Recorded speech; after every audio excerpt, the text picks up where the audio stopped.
So, in today's lesson, we will talk about the past. You see, the past tense in Sindarin covers basically almost all forms of the past tense in English, which is pretty handy. So, I studied, I have studied, I have been studying. All of those forms are translated the same, which suggests that there is no further distinction between the different aspects of the past tense. So, beginning with the weak past tense for A-verbs. Here, we are simply adding a suffix to the verb, which is why it is referred to as the weak past tense. But there's no difference in meaning to the strong past tense. Just different classes of verbs, and that is nothing special. We have already seen this in other languages as well, for example, Old Norse. Now, when conjugating the A-verbs, we must distinguish between transitive verbs. Those verbs require a direct object to receive the action to, and intransitive verbs. Those do not take an object to complete their meaning.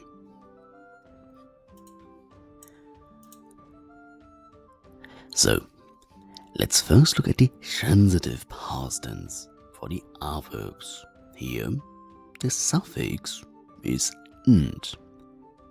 So, lasta becomes lastant, which means it hurts. And here you can see that an object is missing.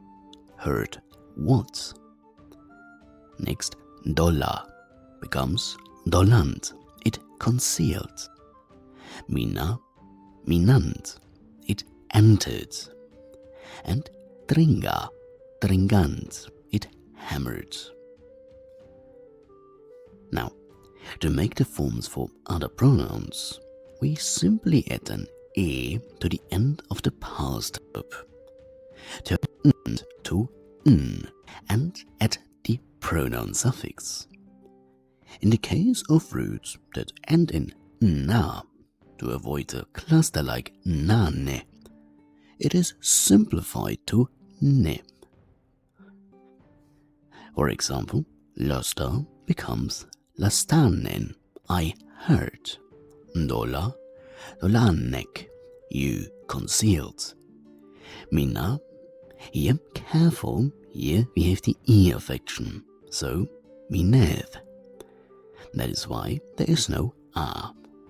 Tringa, tringanner, they hammered. Now to the intransitive, or also known as impersonal past tense verbs. Here, the sub is either s or st. So, yet again, lasta becomes lastas. It listened. And here you can see there's no additional object required to be grammatically correct. Delia, deliast, it hit. Muda, mudas, it labored. Parona, parona, it survived.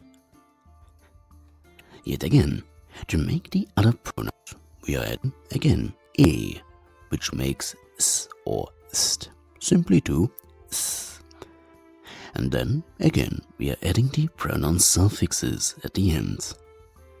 For example, lasta becomes lastasef, delia, deliasek, muda, muda, and parona, pronaser. So, we, not you, listened. You all labored, and they.